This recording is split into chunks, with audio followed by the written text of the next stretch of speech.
kama nini umetukirimia kongamano hili Baba, ni kwa neema tu umetualika Bwana kutoka mikoa mbalimbali tuje kwenye madhabahu yako. Umetualika Jehova kutoka mataifa mbalimbali, umetualika Bwana kutoka mataifa mbalimbali ili tukae kwenye madhabahu yako Baba. Tusikie ukisema nasi Baba, tusikie unavyotufundisha. Umetupa na neema ya kutamka maombi mbele ya madhabahu yako Baba. Tuseme nini Baba? Tunakupa utukufu na sifa, heshima na mamlaka ni vyako, maana si kwa nguvu, si kwa uweza, bali ni kwa Roho Mtakatifu. Umekuwepo katikati yetu Baba toka siku ile ambayo tumeanza. Umekuwepo katikati yetu, na tunavyozidi kusogea ndivyo tunavyozidi kuona maongezeko ya uwepo wako, ndivyo tunavyozidi kuona utukufu wako Baba. Tuseme nini bali tunakushukuru tukisema mtakatifu, mtakatifu Bwana majeshi ndilo jina lako Baba. Tunaungana na maserafi na makerubi tukikuabudu na kusema mtakatifu Bwana majeshi. Acha tukusifu Bwana, acha tuliinue jina lako, acha tulikimili jina lako, maana hakuna Mungu mwingine kama wewe. Nasi watoto wako Bwana umetukirimia baraka hizi kwenye wiki hii Bwana. Baba, utukufu na sifa ni vyako, katika jina la Yesu, kwa damu ya Yesu, amen. Amen. Utukufu kwa Mungu Baba, utukufu ni wako, heshima ni zako, na mamlaka ikurudia kwenye kiti chako cha enzi. Tunamshukuru Mungu tena ametukirimia fadhili zake kuwa kwenye madhabahu yake tena kwa siku ya leo. Kwa kweli Mungu ametufadhili sana, Mungu ametuneemesha sana. Ninampa Mungu utukufu wote, maana kweli Mungu yuko katikati yetu. Uweza wake ni mkuu na mamlaka yake ni kuu. Mwamini Mungu ya kwamba ndani ya siku hizi chache kuna kitu kipya ambacho Mungu anakiumba kwako. Tumeanza kongamano letu jana kwa mfumo wa tarehe 1 wa kuomba kwa ajili ya mwaka 2026. Kwa hiyo tumeanza safari nyingine. Tulianza tarehe 28, tulikuwa na ibada shukrani mbele za Bwana, na tumekuwa na siku 4 za kukaa mbele za Bwana kwa ibada shukrani.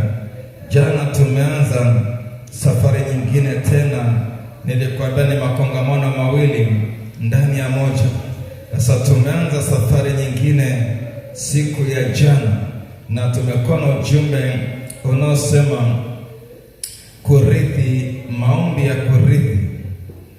Tuko katika mabano mwaka wa kurithi, maombi ya kumiliki na mwaka wa kumiliki.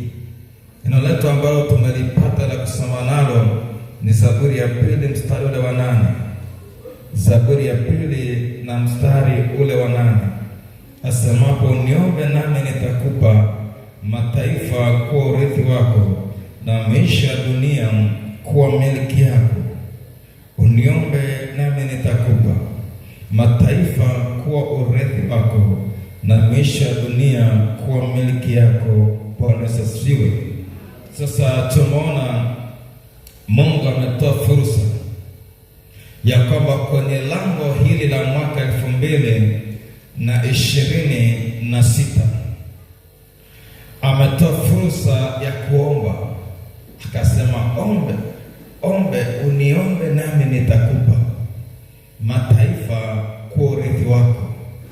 Kwani Mungu ameleta mwaliko, ameweka na agenda, ameweka na majibu. Uniombe nami nitakupa. Kwa hiyo ni agizo la kuomba, na ndani ya kuomba tunapewa na majibu kabla hatujaomba.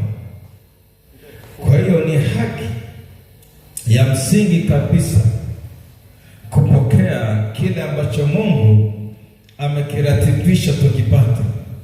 Na jana tumeanza kuona utaratibu na mchakato wa kupata kile ambacho Mungu nataka tukipokee. Tukaona kwanza, kanuni ya kwanza ni namna ya kukua na kuwa mwana, kwa sababu ukiwa mtoto wa kiroho kuna vitu ambavyo ukipewa utashindwa kuvikontrol, utashindwa kuvitumia vizuri, utashindwa kuvifanya vizuri ili Mungu atukuzwe katika hivyo, kwa sababu anapokurithisha mataifa, lengo kuu ni kwamba ufalme wake upanuke kupitia wewe kumiliki mataifa. Na tukana letu pia la kongamano la kuanzia jana lipo kwenye kitabu cha Nyakati wa kwanza 20 mstari wa kwanza. Hapo anasema, ikawa wakati wa mwaka mpya, hapa wafalme watokapo kwenda vitani. Sasa hili ile ambalo limetufanya tukae kwenye madhabahu ni picha ambayo Mungu alinisemesha miaka kadhaa, ni maono aliyoweka ndani yetu na tulianza kuyafanyia kazi. Ni karibu miaka 5 ishaisha. Hili ni kongamano letu la mwanzo wa mwaka kwa miaka kadhaa. Kwa Mungu ametusaidia kwa nyakati tofauti, na kila tulipopata nafasi ya kuomba tulimuona Bwana. Haleluya! Hata wakati huu tutamuona pia Bwana. Kwa nini?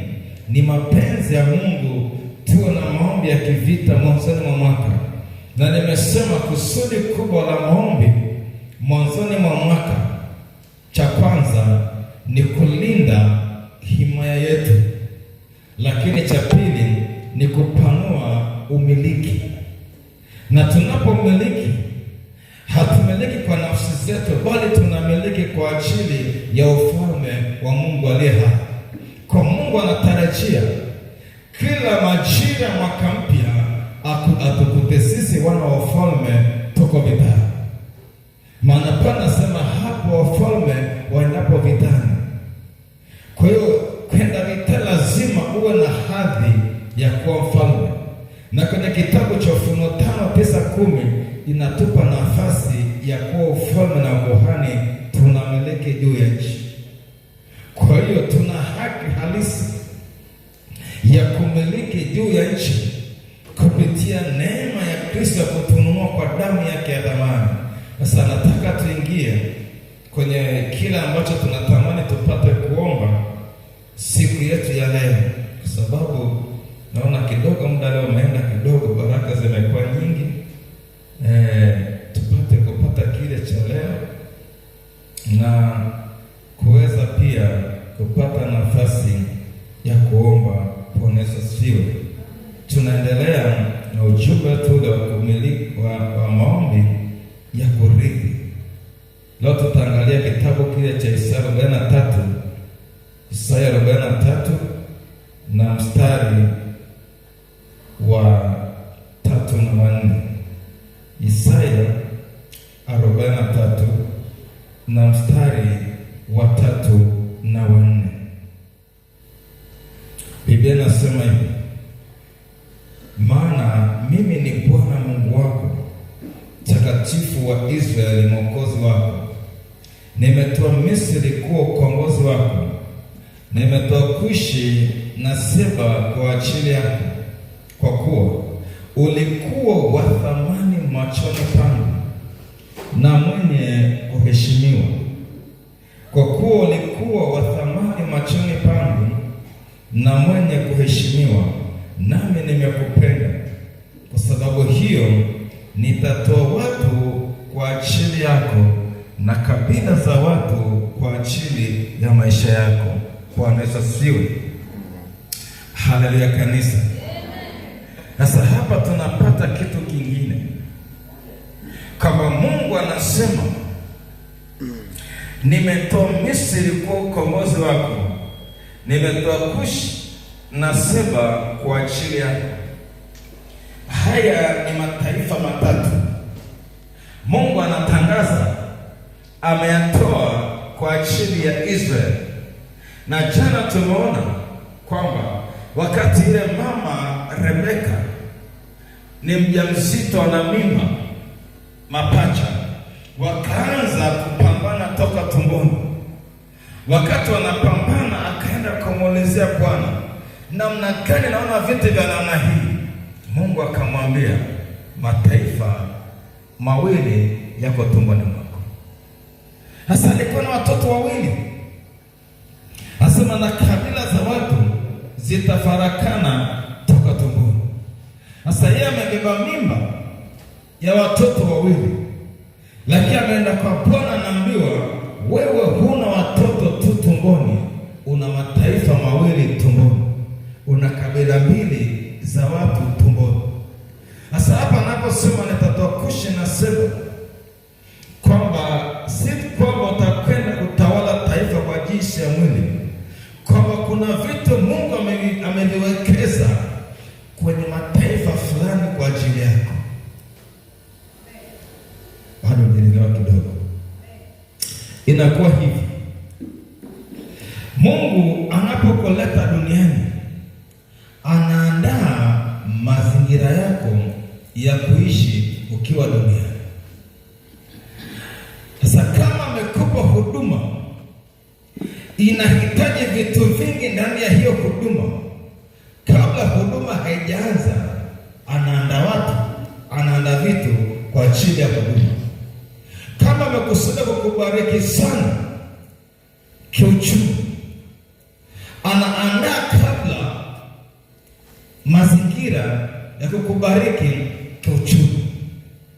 Kwa baraka zako huzitafuti baada ya kuanza utumishi, zilishakuwepo kabla, zinasubiri uzidai upewe. Sasa sisi makosa tulionayo, tunafikiri baraka zinaandaliwa baada ya kuanza utumishi, lakini baraka zako zilishakuwepo hata kabla hujakuja duniani.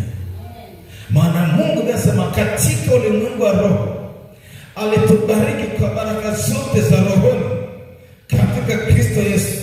Kwa baraka zinaratibiwa katika ulimwengu wa roho, kwamba huyu, hii ni roho ya Harrison, tutampeleka duniani, tutamleta Tanzania, atakuwa mtumishi Tanzania, nitampa na watu Tanzania. Kwa hiyo kuna vitu vinafanyika kabisa ulimwengu wa roho, alafu ile siku unazaliwa unaanza kuishi kwenye mchakato wa baraka zako. Wakati mama ananunua nepi, ile hela ya nepi alishaipata kabla hujaingia tumboni kwako. Anakunyesha maziwa yalishaandaliwa kabla mama hajazaliwa kwa ajili yako. Ndio maana habari za Yeremia anaambia, kabla sijakuweka tumboni nilikutakasa, nilikufanya kabla sijaweka mwili, nilishakuandaa kuwa nabii wa mataifa. Ulipokuwa tumboni nikakutakasa. Kwa unabii wa Yeremia haukuanzia baada ya kuzaliwa, alipokuwa mtu mzima, ulishawekezwa kabla hajaingia kwenye tumbo la mama yake. Alipoingia akatakaswa, ili madhaifu ya mama, mapungufu ya mama yasimnajisi Yeremia katika utumishi wake. Kadhalika Samsoni anasema atakuwa mnadhiri toka tumboni. Yaani Samsoni alianza kupiga Filisti toka tumboni. Kwa hiyo Mungu anaposema nimekupa Kushi, nasema kuna watu Mungu alishawaandaa kwenye taifa fulani kwa ajili yako, na akawekeza vitu kwao kwa ajili yako. Kwa anaposema omba nami nitakupa mataifa kwa urithi. Urithi unaandaliwa mapema hata kama mtoto hajakuwa. Bwana Yesu asifiwe. Urithi, baba anaandaa urithi mapema. Kwa mfano mtoto ukishamzaa, akishakuwa kidogo, urithi wa kwanza unaompa ni elimu. Unamsomesha kuandaa maisha yake. Urithi mwingine unaompa kabla ya elimu ni kumlea katika maadili, kwa sababu kesho ya mtoto inaandaliwa na mama na baba angali mtoto. Maana Biblia inasema hivi, mlee mtoto katika njia pasao hataacha hata atakapokuwa mzee. Kwa hiyo malezi yako ni urithi tayari unawekeza. Kesho ya mtoto inatengenezwa kupitia malezi na elimu na mambo kadha wa kadha. Kwa naposema ombe nami nitakupa mataifa kwa urithi wako, huo urithi ulishaandaliwa. Sasa kazi yako ni kuomba ili utoe rohoni uje mwilini, utoe kwenye mataifa uje mwilini. Sasa hili ni somo gumu kidogo, kwa sababu mazingira tulionayo yanatufanya tunajichoka hata kabla ya kuomba. Bwana Yesu asifiwe. Watu wanasema kwa kweli mambo kama haya labda na wale watu wenye muunganiko na watu, ni watu ambao situmia lugha gani, yaani wana muunganiko na watu wa mataifa mbalimbali na nchi mbalimbali. Itakuwa kwa rahisi ukipata hicho mtumishi anachosema, lakini neno la Bwana likitumwa kwako halitafuti mazingira, halisaidiwi na hali yako ya maisha. Halisaidiwi. Sasa shida sisi, kitu Mungu akitamka neno kwako, cha kwanza unajikagua, nasema hili labda fulani anaweza ikawa rahisi kwake, lakini anasema uniombe nami nitakupa mataifa kwa urithi. Sasa hapa anasema nimetoa mataifa matatu kwa ajili yako na kabila za watu kwa ajili ya maisha yako. Lakini pale chini anasema kwa kuwa ulikuwa thamani machoni pangu na mwenye kuheshimiwa. Hiki kitu cha muhimu sana kuliko utumishi wako. Una thamani gani kwa Mungu wako? Una heshima gani kwa Mungu wako?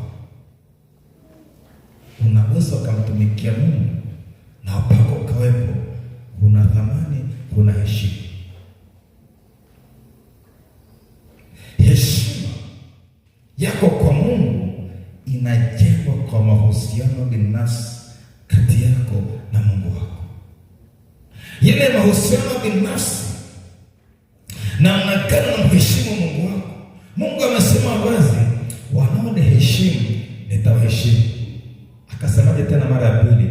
Wanaonidharau watahesabiwa kuwa sio kitu. Sasa kiwango ambacho unamheshimu Mungu wako ndicho kiwango cha Mungu kukuheshimu. Mahusiano yako binafsi na Mungu wako hutengeneza mazingira ya heshima kwa Mungu wako. Kwa hiyo usitafute heshima kwa wanadamu, tafuta heshima kwa Mungu, wa kumheshimu Mungu wako. Bwana Yesu asifiwe. Mahusiano yako na Mungu wako yamekaaje? Kwa sababu ili Mungu akuheshimu, lazima mahusiano yako na yeye yakae vizuri. Unamtii Mungu wako kwa kiwango gani? Unafuata maelekezo ya Mungu wako kwa kiwango gani? Kiwango cha kumtii Mungu wako, kiwango cha kufuata maelekezo ya Mungu wako hutengeneza heshima kwa Mungu wako, hutengeneza uthamani kwa Mungu wako. Kwa naposema nimetoa mataifa kwa ajili yako kwa sababu na kuheshimu. Sasa wakati unaomba Bwana akupe mataifa, bei yake angalia, unampaje heshima Mungu wako na yeye akupe heshima. Una uaminifu gani kwa Mungu wako? Umejipangaje na Mungu wako? Unatendaje na Mungu wako? Sasa mahusiano mazuri na Mungu wako yanamfanya Mungu akupe kitu cha ziada kuliko wenzako. Anakuja ile thamani. Mungu akisema sema naam Baba nafanya, akikuagiza naam Baba nafanya. Bwana Yesu asifiwe. Sisi hapa ni wazazi pia wengi. Nikuuliza swali jepesi kabisa. Una watoto 4 pale nyumbani. Hawa watoto 4, mtoto wa kwanza kuzaliwa, ukimtuma ananung'unika sana ndio aende. Wakati mwingine hafanyi vizuri. Lakini kuna mtoto mwingine unapomtuma chochote anafanya kwa uaminifu na kwa uadilifu. Kwenye moyo wako, ingawa wote 4 ni wa kwako, atakaa kwenye moyo wako ni yule mtii na mwaminifu kwako. Hicho unataka hautaki, itakuwa hivi. Yaani unataka hautaki, kwa sababu mahusiano yako na mwanao hujengwa kwa uaminifu wa mtoto kwako, namna anavyokutii, namna anavyokuelewa. Yaani hiyo unataka hautaki, utampenda kuliko wengine. Sasa kwa hekima tu ya mama au hekima ya baba, anajifanya na wapenda wote, lakini moyo wake umepatana mtoto fulani. Yakobo alikuwa na watoto wengi, lakini Yusufu I say alimtesa Yakobo. Ana watoto 11, Yusufu na 11, lakini moyo wake uliambatana na Yusufu. Hata Yusufu alipopotea, baba aliteseka sana, aliumia mno. Kwa nini? Ni mtoto aliyempenda kwa sababu ya utii. Biblia inasema wazi kwamba Yusufu alikuwa mwaminifu na mtii, na alimpelekea baba habari mbaya za kaka zake. Kaka zake wakamchukia. Kwa upendo wa Yusufu kutoka kwa baba ilitegemea mahusiano binafsi ya Yusufu na Yakobo. Haleluya. Wewe una mahusiano gani mazuri na Mungu wako, ili kimshawishi awekeze vitu vikubwa ndani yako kutoka kwenye mataifa mbalimbali? Haleluya. Wapenda, inawezekana kabisa. Yaani nikutie moyo kwamba huu chumba nao ufundisha ni wakati. Omba tu, ni Mungu anajua atafunguaje hiyo milango, ukutane na watu wa mataifa wawe baraka kwako. Ni Mungu, sio wewe. Bwana Yesu asifiwe. Kwa shuhuda kidogo, Mungu alinipa neema miaka kadhaa nyuma ya kufanya makongamano kama haya. Bila shaka kongamano la kwanza wala pili tulifanya pale Dar es Salaam. Sasa tulipofanya ile kongamano, na vile ilikuwa ni siku ya mwisho, wakati nguvu za Mungu zimefunika sana ile madhabahu kiwango cha juu, Mungu akasema na mchungaji wale kanisa, kamwambia, nataka nimfungue mtumishi wangu Mzava kwenda kimataifa. Akamwambia kwenye petition na dola, akamwambia nenda kampe dola, ni ishara ya kwamba anampeleka kimataifa na atapokea dola. Akaja kama mtumishi, Bwana ameniambia sahihi, nilikuwa na dola kwenye pochi yangu, nilitaka nikazichange, lakini Bwana kanigomea. Lakini sahihi ameniambia nikupe hizo dola, ni ufunguo ni ufunguo muunganiko na watu wa kimataifa, lakini ufunguo wa kufanya huduma kimataifa. Nikazipokea, nikamshukuru Mungu. Alafu nikijiangalia na kilichosemwa hadithi, lakini nikamwamini Mungu. Niliporudi nikaenda benki, nikamwambia sasa nimekuja na pesa za kigeni. Akasema, Mungu wangu, sasa itakuwaje huko? Ni mara ya kwanza kushika dola, US dola. Sivyo?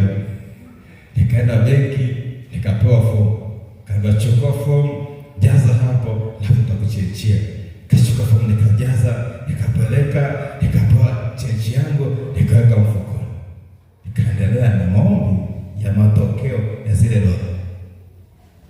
Mungu kwa neema yake, baada ya muda fulani akaniunganisha na mtu wa kwanza wa kimataifa. kimataifa. Baadaye nikakutana na mtu mwingine wa kimataifa, nikaanza kufanya huduma kwa mapana zaidi, ikasogea kaambiwa sasa anza kufanya huduma live ya kimataifa. Nikaanza kufanya semina live kimataifa. Hivi ninavyosema sahihi, kuna mataifa kadhaa wako hapa kwenye semina na sisi. Hivi mnanielewa? Lakini ni mtu Mungu alimsemesha kwa ajili yangu. Nilikuja neno nikaliamini, neno likazaa matunda tunayoona sasa. Na baadhi ya vifaa mnavyoviona vimekuja kwa dola. Sema kwa dola. Vimenunuliwa kwa dola, sio shilingi, sio hela madafu. Vimenunuliwa kwa nini? Kwa dola. Ni kiwango tu cha kuamini. Mimi nilikuwa ni yule mtu ambaye hata nikiomba kanisani hapa nifagie, hata wafagiaji wa kanisa mimi najua kuna wafagiaji wa kanisa. Hata mimi nafasi ya kuwa mfagiaji sikuwa nayo. Sasa kama hata kufagia sikuweza, hata kupamba madhabahu siku. Nilikuwa ni mtu ambaye sina heshima wala nafasi yoyote. Lakini Mungu aliponituma neno nikaliamini. Cha kwanza niliamini. Nilipoamini nikaomba. Nilipoomba sasa imesogea. Imesogea kweli. Sasa wewe ni kiwango tu cha kuamini na kuomba. Kuna mataifa yapo yanasubiri uyavute mkutano. Na hawa mataifa wanasubiri wavushe kimaombi. Kwa nimekuwa nikiomba na watu wa mataifa walema na miujiza inafanyika mpaka na shamba. Sema Mungu, kumbe ndivyo ulivyo. Sema ni majira haya, ile mbegu nilipanda mwaka ule sasa imezaa. Sana wewe neno nimekuchilia ya kama nitatoa kushina sema, nitatoa mataifa kwa ajili yako na kwa ajili ya maisha yako. Usiangalie kuna muunganiko gani. Neno linajiunga lenyewe na mtu uliyepewa. Halisubiri ujue na mtu wa Pakistani, halisubiri na mtu sio Marekani. Neno lenyewe linajitosheleza. Kuna kabila Mungu ameziandaa kwa ajili ya maisha yako. Atakupa, utawafanyia huduma, watavuka na wanavuka. Unasikia sawa? Rosi, utaimba tu wimbo. Kuna mtu atavusha kule Cuba, atakutafuta YouTube. Amwambia mwanangu, nimebarikiwa na huduma yako. Dola zinaingia kama Mungu. Sasa kuna vitu ambavyo vinachohitaji ni imani tu kwa Mungu. Ni nini imani? Hichi ninachokifundisha ni kitu halisi na ni Mungu amenituma nikufundishe uamini kitokee kwako. Ni kiwango tu cha kuamini, wapendwa. Bwana Yesu asifiwe. Haleluya. Kiwango chako cha kuamini. Na kwa kweli ni maombi yangu kwa Mungu, hili kongamano ukae kwenye maombi. Baada ya miezi mitatu fanya tathmini, nini kimetokea kupitia kongamano. Alafu baada ya miezi mitatu mingine, usiombe na kuviacha. Omba, ikifika mwezi wa 3 fanya tathmini ya hili kongamano. Ikifika mwezi wa 6 fanya tathmini ya 2. Ikifika mwezi wa 9 fanya tathmini ya 3.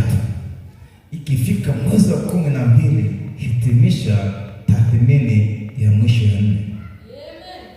Hii itakupa kukaa kwenye maombi. Mimi rohoni nimeamshwa kwa upya kwamba nitang'ang'ana, sababu kuna kitu Bwana amekifunua, lakini kimenipa mtaji kwenye kongamano hili. Ni kwamba nilikuwa sijaomba juu ya mataifa, natakiwa niingie kazini upya kuomba urithi kutoka mataifa mbalimbali. Mungu anaweza sifiwe. Tuangalie heshima, kitabu kile cha Hesabu Tuende kidogo juu ya heshima. Hesabu 12:1 dinari. Kalia kidogo juu ya heshima. Tuone mahusiano yanapoweza kujengwa katikati ya watumishi, ukapata heshima ya Mungu katikati ya watumishi. Kitabu kile cha Hesabu 12 mstari wa 1 hadi mstari ule wa 8 nitasoma.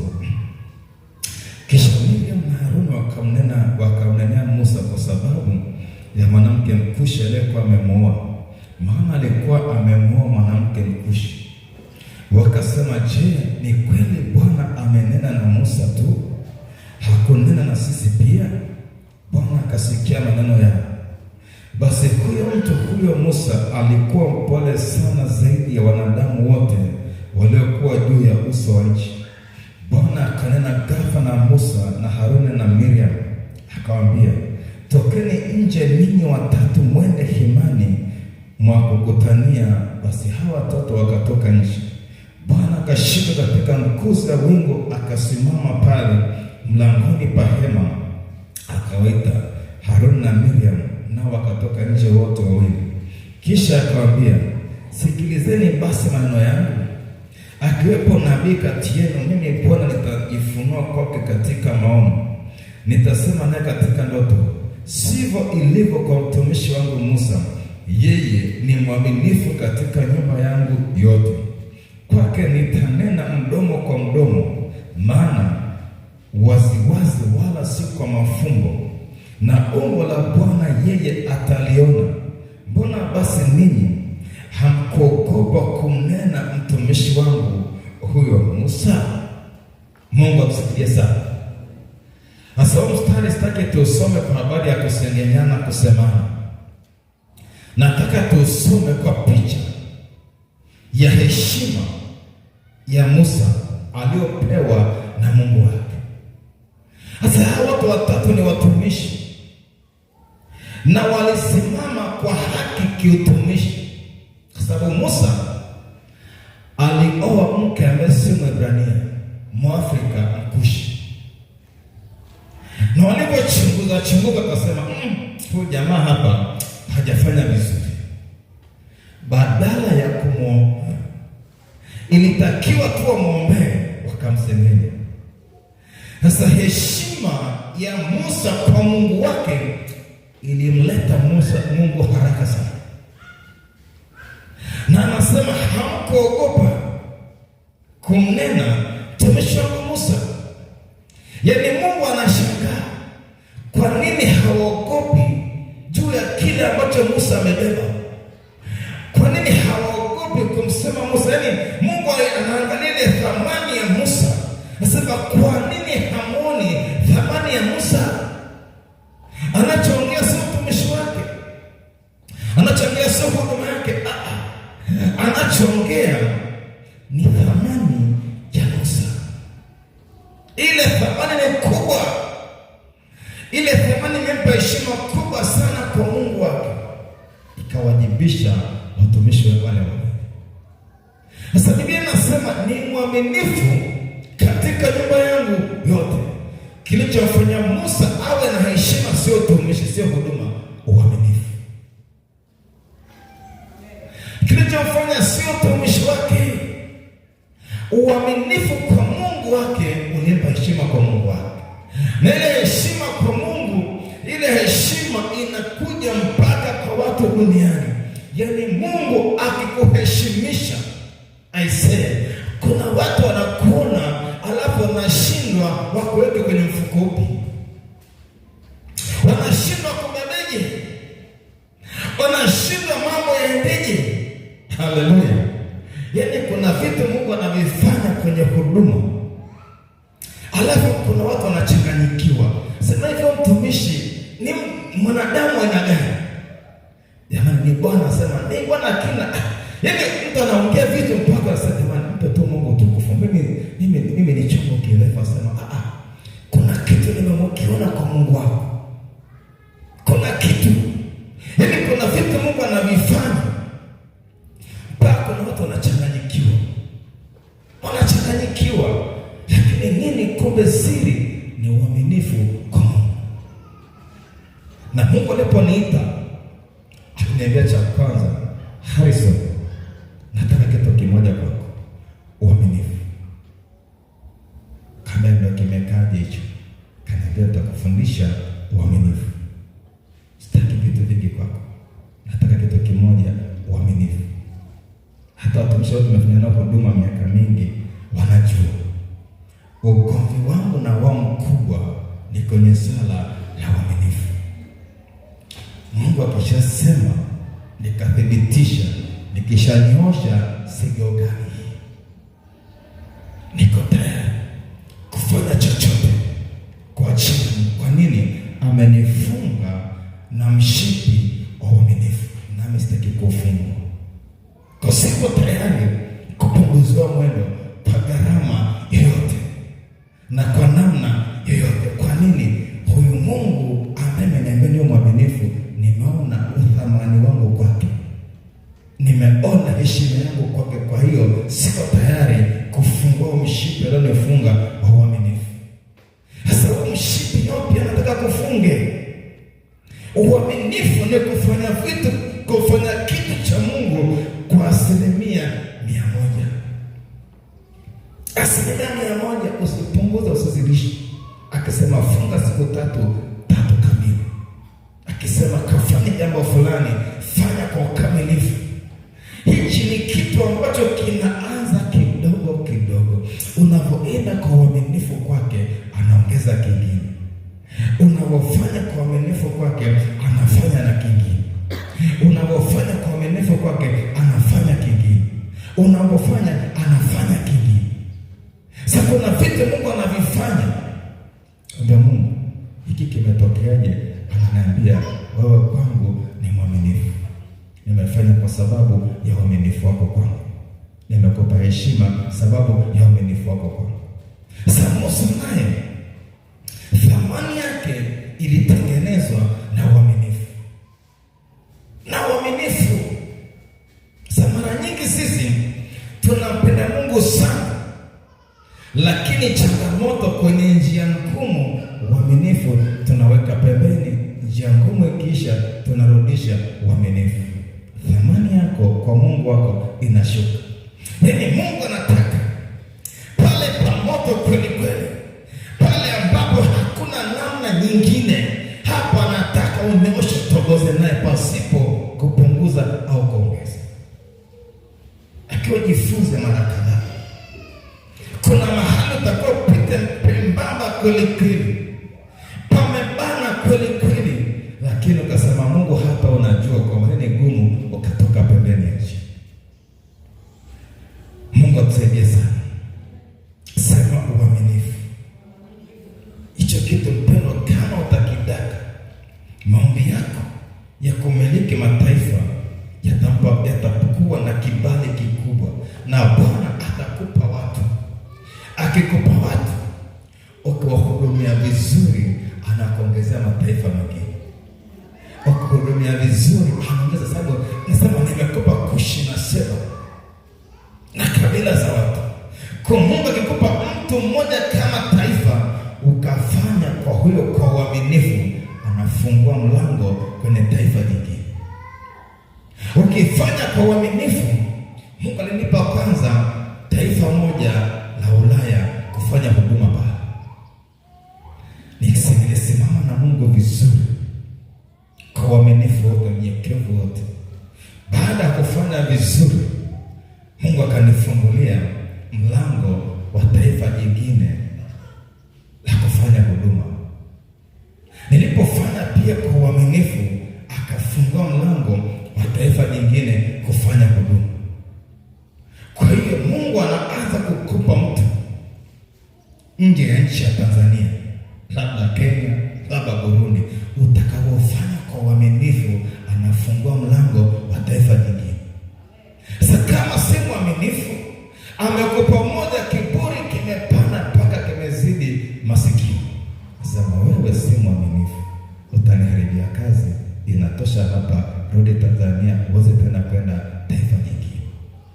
Ukiwa mwaminifu kwa Mungu, utaheshimu kile ambacho amekupa na utakifanya kwa hofu na kwa unyenyekevu na kwa utii. Sababu najua ninachokifanya nawakilisha serikali ya mbinguni, sio nafsi yangu. Ukipewa kufanya kazi nje ya Tanzania, kumbuka ni Mungu amepanua wigo wa ufalme wake kwenye taifa jingine. Haleluya. Yaani mimi kuombea mtu mwenye kisukari wa kwanza akapona, nimeomba Ulaya, sio Tanzania. Alafu nilishangaa, sijawahi kuona maombi mepesi kama haya. Kama tumishi, hii sukari inatakiwa ifike mwisho. Leo tunaomba hicho kisukari amefika kwenye kiwango cha kuchoma sindano kila siku. Dawa zimefeli, ni sindano.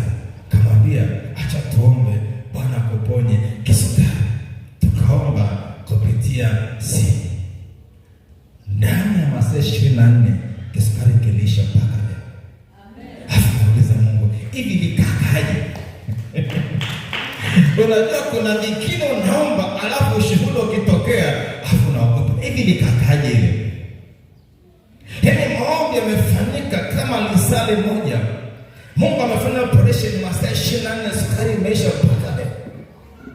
Lakini huko nimebandika mikono watu na kubandika haijapona. Sasa Mungu akiamua kujitukuza, anajitukuza anavyotaka Yesu, anavyotaka wewe. Akiamua kufanya muujiza wake, hafanyi kwa sababu ya maombi yako, anafanya kwa utukufu wa jina lake. Kwa hiyo mpe tu Mungu nafasi, muone kama Bwana niko tayari kumiliki mataifa. Haleluya. Haleluya. Haleluya. Atakaofanya kazi vizuri, tutakutana kongamano jingine na shuhuda za moto.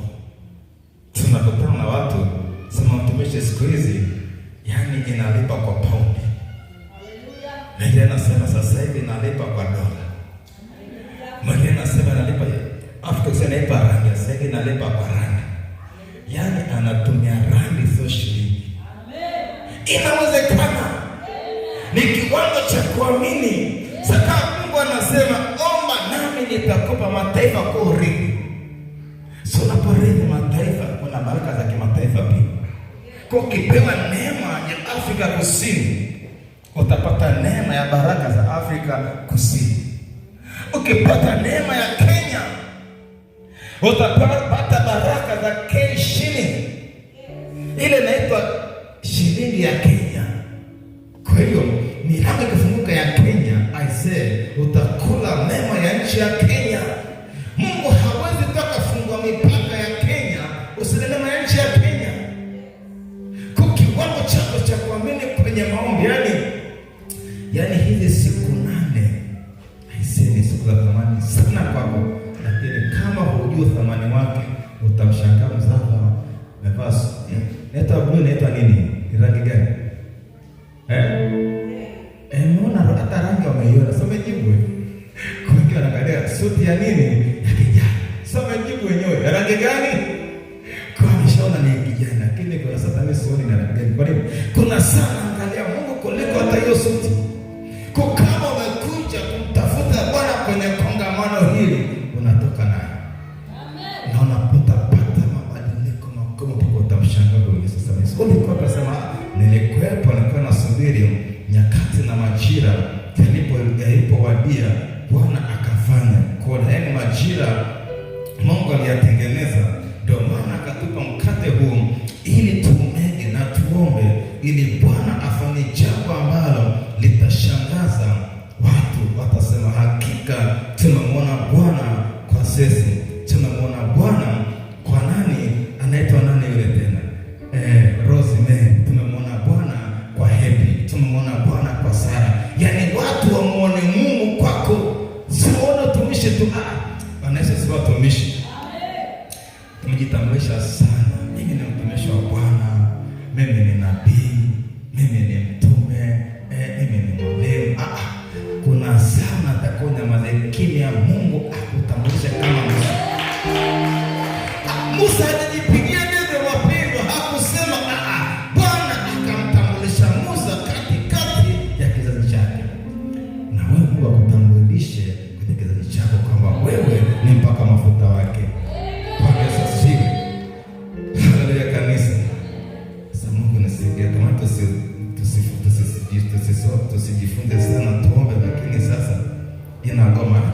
dozi hiyo, Mungu atakusaidia, utaitumia vizuri hata baada ya kongamano. Haleluya. Tuangalie juu ya sadaka, mahusiano ya sadaka na kumiliki kwako. Mwanzo 15 mstari ule wa 8. Nakwambia leo tusimama na sadaka mbele za Bwana, tumegawa bahasha. Sasa itakusaidia. Mwanzo 15:8-9 anasema, akasema, Bwana Mungu, nipateje kujua kwamba nitairithi? Akamwambia, unipatia ndama wa miaka 3 na mbuzi mke wa miaka 3 na kondoo mume wa miaka 3 na hua na mwana njiwa. Sasa ni Mungu amempelekea neno la kumiliki mataifa 7 ya Kanaani na makabila 7 ya Kanaani. Sasa Musa anahoji, baba yangu na Mungu wangu. Huyu ni mzee Musa, ni Ibrahimu. Ibrahimu anahoji, nipateje kujua nitarithije? Mungu akamwambia, leta sadaka kwenye madhabahu. Sasa kuna vitu vingine umefungwa kwa sadaka, usivuke mipaka ya Tanzania. Sasa kuna namna sadaka kwenye madhabahu ya Mungu. Jamani, inatoka wapi?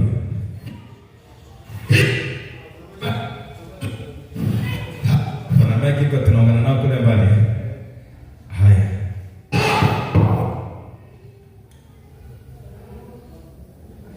Badilisha. Endelea. Bwana Yesu asifiwe. Unajua kuna maki ya kisasa inashika zaidi ya mita ya kisasa na wapenda, si ya kawaida. Inashika mpaka baba. Sema maiki ya kisasa. Haleluya. Sasa kwa hiyo Mungu akamwambia Musa, kama unataka ujue utarithije, leta sadaka. Akaenda kwenye madhabahu na aliomba kweli kweli. Kama kuna maombi Ibrahimu aliomba kuungana ni haya. Amepeleka sadaka. Tai wanakuja nataka wale kabla ya Bwana. Alipambana kulinda sadaka.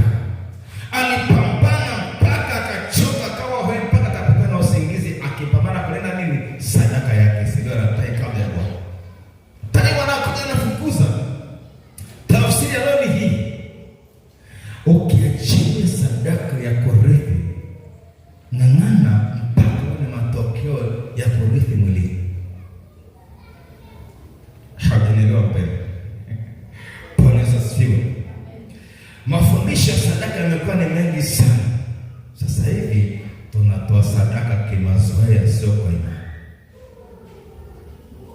Mungu kama amekwambia, nimekupa kurithi mataifa, na anakuambia achilia sadaka ili upate kurithi mataifa, kinachofuata baada sadaka, ng'ang'ana kwenye maombi mpaka sadaka itoe matunda ya kurithi mataifa. Usikae kimya. Maana nikakwambia uwe na tafsiri hata miezi 3, miezi 6, 9 na 12. Hakikisha usinyamaze, kaa na sadaka kwenye madhabahu ya Bwana mpaka umeona dalili ya matokeo. Haleluya. Unaweza ukang'ang'ana namna hiyo, ukashangaa mwanao anapata scholarship, anaenda Ulaya. Umesharithi mataifa. Na zaidi, njia za Bwana si za kibinadamu. Inawezekana ukaachilia haya maombi, watoto wako wakawa baraka kwako kupitia mataifa mbalimbali. Mungu wetu hafanyi kwa akili ya kwako, anafanya kwa mapenzi yake. Tusimame juu.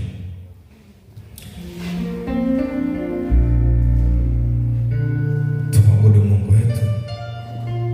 Tunataka tuombe. Kesho ukiweza wahi saa 9 tutapata muda kusukuma zaidi haya maombi.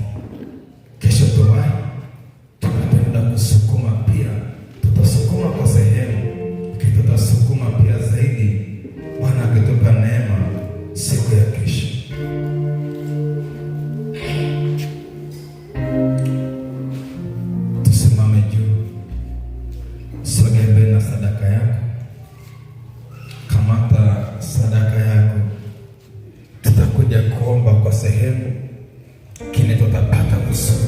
zaidi siku ya kesho kwa kadri ya neema ya Mungu atakayeruhusu tueneo siku ya kesho.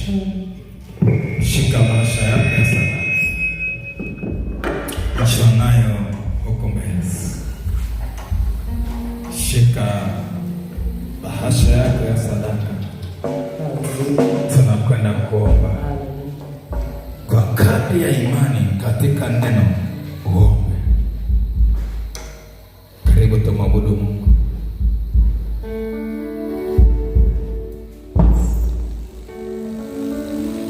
Sogeni kidogo hapa, sogeni kidogo mpaka wengine wapate nafasi yanapojiachilia kwa Mungu. Sasa nisikilizeni kidogo. Tutakwenda kuomba maombi ya mwaka huu. Ombea miezi yako 12 kwamba Mungu, kwenye mwezi wa kwanza nipe kurithi mataifa, kwenye mwezi wa pili kurithi mataifa. Ombea miezi yako 12. Ndani ya hiyo miezi Mungu ajifunue sawa sana mapenzi yake kwenye eneo la kurithi mataifa. Unasikia vizuri? Kwa tutaongoza kwa maombi, lakini hakikisha hapa unatakiwa uombe, usisubiri kuombewa. Ng'ang'ana binafsi. Mama Msuya, ng'ang'ana. Wajukuu wataenda Ulaya, wataleta ghorofa nyumbani. Sawa, hata kama umeshakuwa mzee, omba. Sara alipotambuka kwa na miaka mingapi? 90. Ibrahimu 100. Kwa hiyo hata kama miaka imeenda, mwambie Yesu, hizi zinanihusu. Kama Sara alizaa akana miaka 90 na kitu, inawezekana pia. Tumwabudu Mungu aliye hai.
katika damu ya Yesu.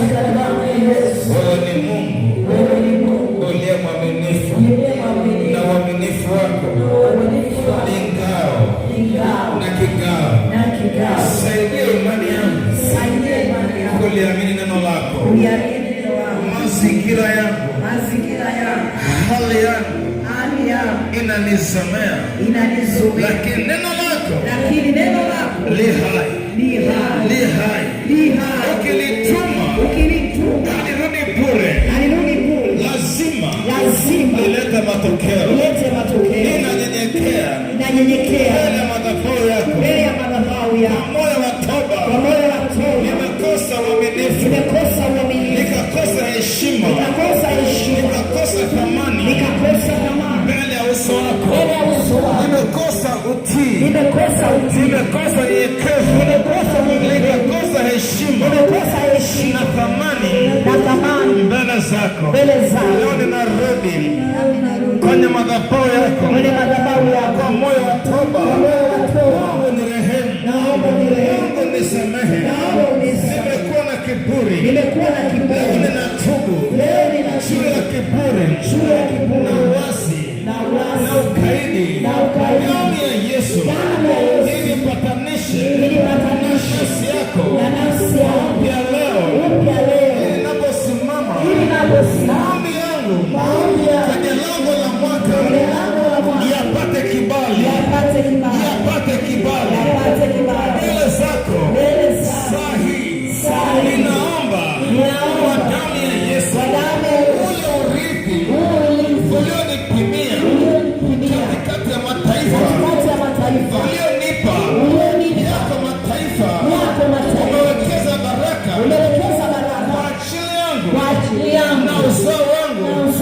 Leo kwa damu ya Yesu nimepata neema ya kurithi na Ibrahimu kupitia damu ya Yesu. Ninaingia ulimwengu wa roho kwa damu ya Yesu.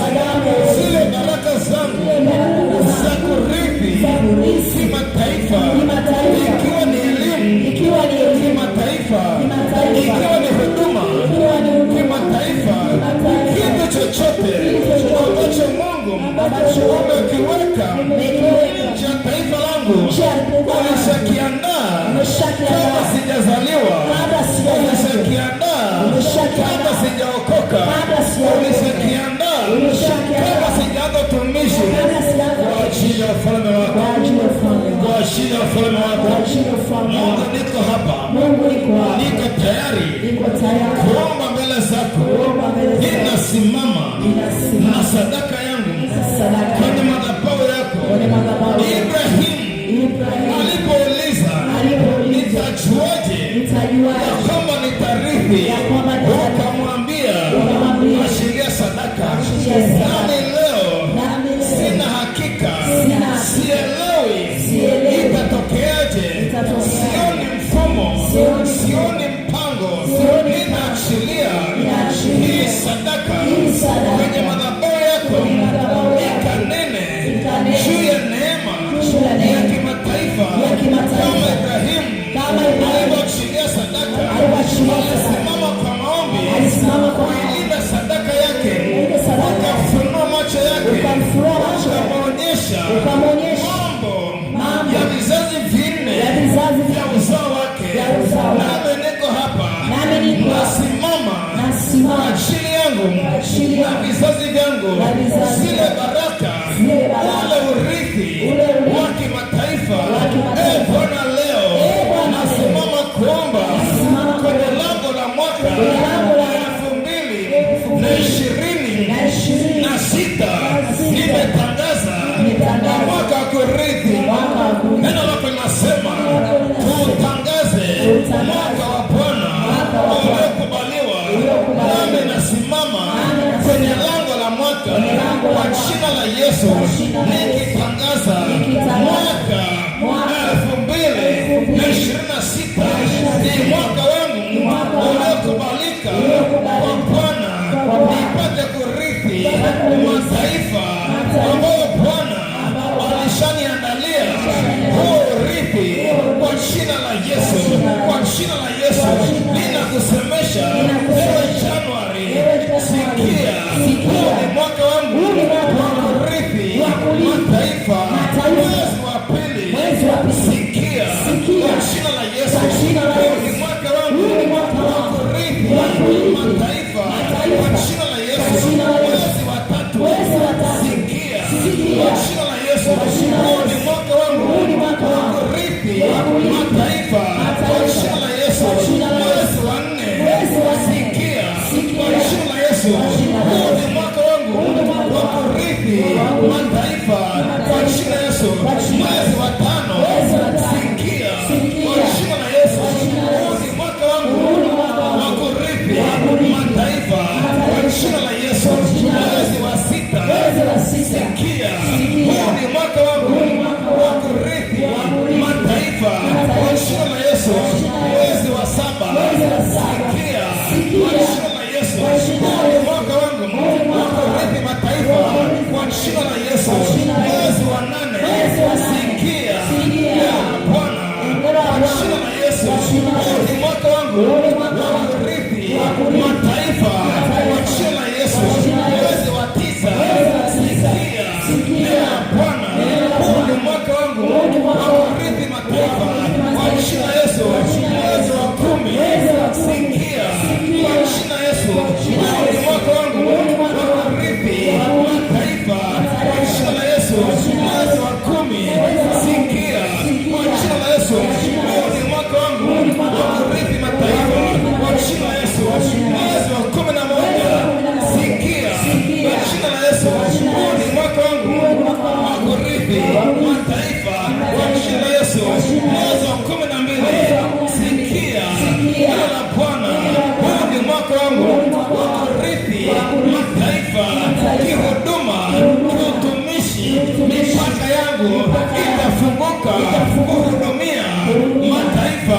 Kwa jina la Yesu, kwa jina la Yesu, zile baraka ambazo Mungu alishaziandaa kwa ajili yangu na vizazi vyangu, Mungu amesema uniombe nami nitakupa mataifa kwa urithi wako. Kwa jina la Yesu, leo ninaomba kwa jina la Yesu, mataifa ni urithi wangu. Kwa jina la Yesu, wiki zote za mwaka, sikia, mimi ninarithi mataifa. Kwa jina la Yesu, siku zote, masaa yote, dakika zote, sekunde zote, sikia, kwa jina la Yesu, huu ni mwaka wangu wa kurithi mataifa. Kwa jina la Yesu, sukuma maombi mwenyewe sasa. Achilia maombi mwenyewe, achilia maombi mwenyewe, achilia maombi mwenyewe. Hebu sukuma maombi. Na Mungu amesema uombe nami nitakupa mataifa kwa urithi wako. Simama na sadaka. Ibrahimu alisimama akaenda kushikilia kupitia sadaka yake.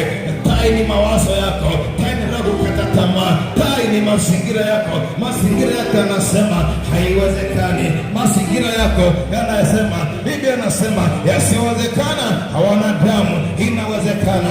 Semesha mazingira yako yanakuambia haitatokea kwako, yanakuambia wewe ni nani. Haya mazingira ndio tai zako, haya mazingira maisha yako ndio tai wako. Hao tai wasipokee sadaka, hao tai waambie mazingira, sikia, itatokea kwangu. Mwambie, yaambie mazingira, semesha nafsi yako isikie, semesha ardhi isikie. Tumesemesha na miaka, unaposema ardhi inasikia, mbingu zinasikia. Unaposema mbingu zinasikia, unaposema yale mataifa ambayo Bwana ameandaa, amesema ninaenda kusema kwa ajili yako, kabila za watu, kwa ajili ya maisha yako. Bwana anasema niko sababu umekuwa ni wa thamani na mwenye kuheshimiwa na mataifa yote. Hasa acha Bwana ajitukuze. Unaweza katika Facebook live uko nje ya taifa, uko Australia, kuna mataifa mengine Bwana amekupa, kuna connection ambayo Bwana izalisha sahihi kutoka mataifa mengine, uko Marekani sahihi. Hizo baraka za Marekani Bwana alifungulia mlango, usipokee, lakini tushike tu wa Marekani. Bwana akinulia watu kutoka Norway, akinulia watu kutoka Canada, wako mahali ulipo, baraka za hilo taifa zinakuchilia sahihi. Hilo taifa ulipo Bwana amekupa umepeleka kiagano, hizo baraka za Australia uzipokee kwa jina la Yesu. Hizo baraka za Marekani uzipokee kwa damu ya Yesu. Hizo baraka za Uingereza uzipokee kwa jina la Yesu. Uko nje ya Tanzania umepeleka hapo kwa sababu uko hapo kiagano, uko hapo Bwana amekupeleka uweze kurithi baraka za taifa. Na ninakuombea leo kwa jina la Yesu, hizo baraka za Australia uzipokee kwa jina la Yesu. Urithi ambao Mungu amekupimia hapo Australia upokee sasa kwa jina la Yesu. Urithi ambao umepimiwa hapo Uingereza, hapo London, kwa jina la Yesu. Urithi upokee kwa jina la Yesu. Mungu akuonea watu wakusapoti hapo Australia, akuonea watu wakusapoti hapo London ulipo. Mungu akufungulie milango haya maono ambayo unayatamia. Mungu afungue milango, akuonea watu wakusapoti taweze kutimia kwa jina la Yesu. Ondoka hapo Marekani, hapo Texas, uko hapo siku baraka hapo Texas. Mungu ndiye akiona watu huko sapoti, akinulia kazi ambazo utafanya, utapata baraka hapo ulipo. Umepeleka siku baraka ambazo zitakuzuka nami leo na nifungulia kwa ufunguo wa damu hizo baraka ndani ya nje ya nchi ulipo. Hizo baraka na nifungulia kwa damu. Umetenda na baraka kwenye hilo taifa, lakini leo na kutamkia kwa damu hizo baraka zifunguliwe, uzipate, uzipate. Mtukuze Mungu wako, achilia maombi, achilia maombi. Omba, omba, omba. Uliochoka na haya maisha, uliochoka kudharauliwa, uliochoka mwambie tu Bwana, zile baraka za mataifa ambazo umezipanga uziachilia mwaka huu. Naingia kwa imani, naingia kwa imani, najiungamanisha kwa imani, najiungamanisha kwa imani kwa jina la Yesu. Zile baraka ambazo zimefichwa mahali pasiri, zile baraka ambao kuna watu wako ambao Mungu alisakwisha kuandaa, lakini hao watu wamefichwa, wamesiliwa. Anza kuomba huko walipo, Mungu anawafundua huko walipo, wanasemesha huko walipo, wanaanza kuambia una mtumishi wangu nimemwandaa, yuko pale. Una mtumishi wangu yuko pale, nimekubariki kwa ajili yake. Maana Mungu alisema na Koreshi mtu wa taifa jingine, alisema na Koreshi mtu wa taifa jingine, akamwambia Koreshi nimekubariki kwa ajili ya Yerusalemu, nimekubariki kwa baraka hizi zote, ukanijengea kanisa langu pale Yerusalemu. Na Koreshi akasema Mungu wa mbingu na nchi amenibariki kwa baraka hizi, naye ameniagiza nimjengee hekalu pale Yerusalemu. Yule Koreshi alikuwa pagani, yule Koreshi alikuwa pagani, lakini Bwana alimwandaa kwa shida ya kujenga kazi, alimwandaa. Mungu naye amekwisha kuandaa Koreshi wako mahali, amekwisha kuandaa mtu kwenye taifa fulani, amekwisha kumwandaa.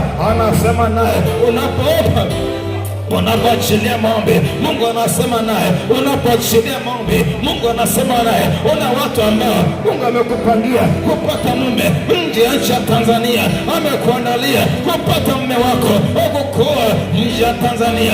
Achilia maombi, huyo naye mwapewa ni urithi wako. Yuko mume kwenye, yuko Canada, yuko mume kwa Uingereza, yuko mume yuko Urusi, yuko mwanamume wako yuko China, kwenye taifa jingine. Maombi yako yanamvuta, yanamwambia yuko mtumishi wangu nimemwandaa kwa ajili umuoe, yuko Tanzania, yuko Kenya, yuko mahali mahali. Achilia maombi kwa jina Yesu aliye hai. Mungu mwenye nguvu, mwenye mamlaka yote, kwa jina la Yesu, uwezo wako wa kifalme uingie kazini. Ule upako wa urithi, ule upako wa urithi, ule upako wa urithi, ule upako wa urithi, ule upako wa urithi, ule upako wa urithi. Bwana uachilie, uachilie ule upako wa urithi, ule upako wa kurithi mataifa, ule upako wa kurithi mataifa.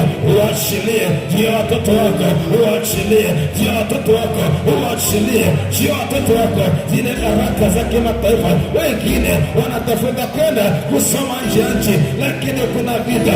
Imazuilie milango ifunguke, wakasome China, wakasome Uingereza, wakasome Urusi, wakasome.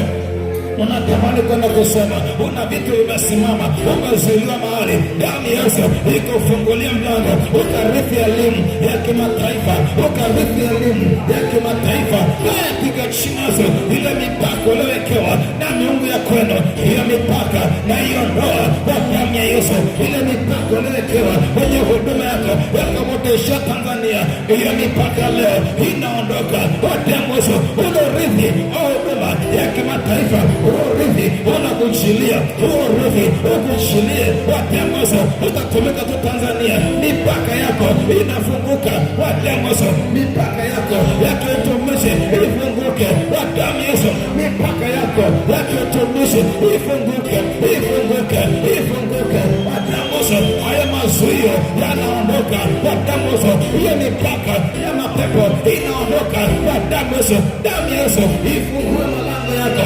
Paulo anasema ipo milango, imefunguliwa milango, lakini kuna yeye anayepinga. Hao mapingamizi Mungu apite mbele yako, apite mbele yako, apite mbele yako na kuondoa mapingamizi uliowekewa kwamba utavuka mipaka ya Tanzania.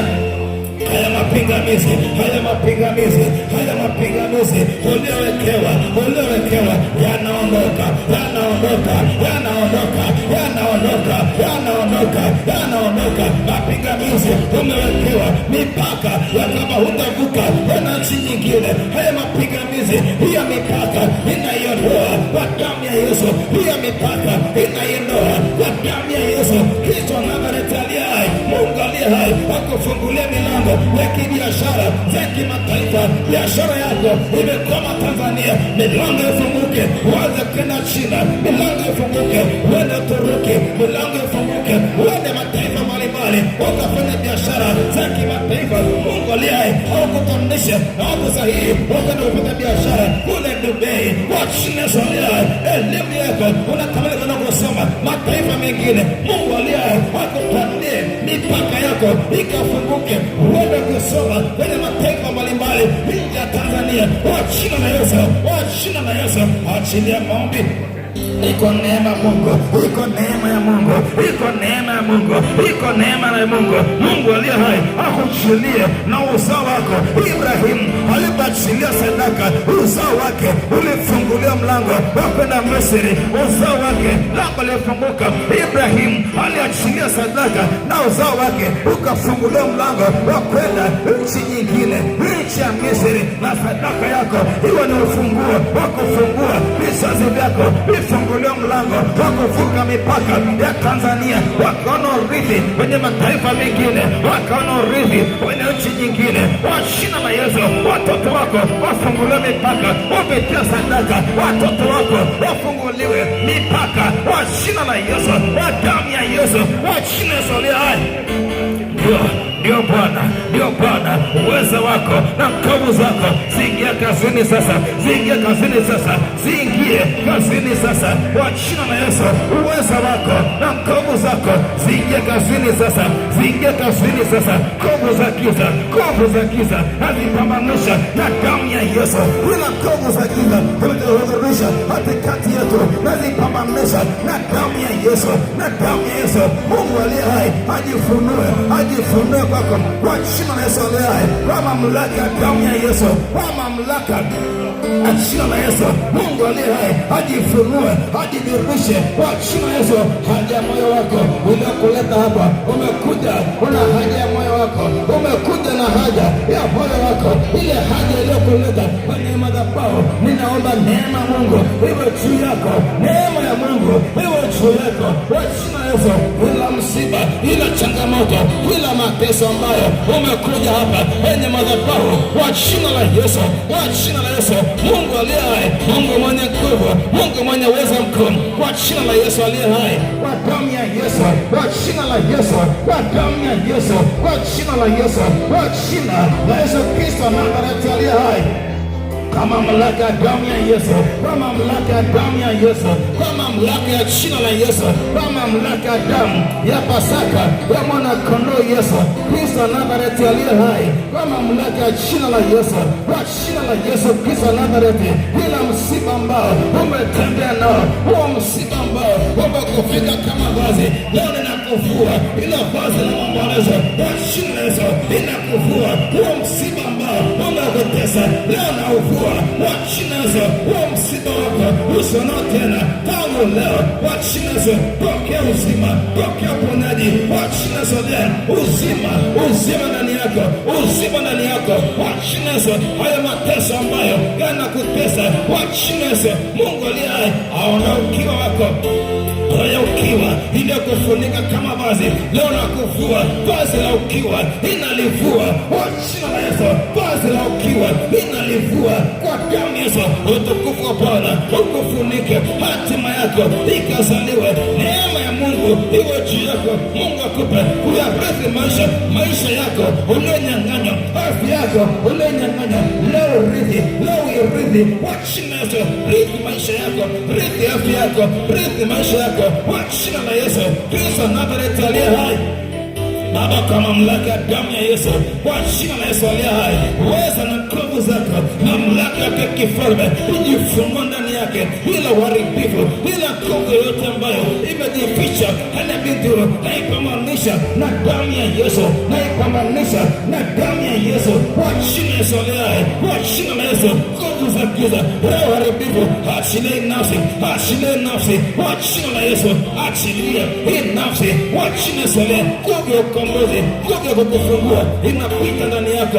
Damu ya Yesu ikufungua vifungo vyote na kila nguvu ikuachilie kwa jina la Yesu, kwa damu mwana kondoo Yesu Kristo Nazareti aliye hai. Haleluya. Tuna mabudu Mungu, njoo toa sadaka yako.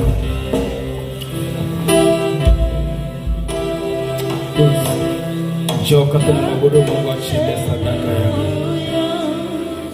Hallelujah.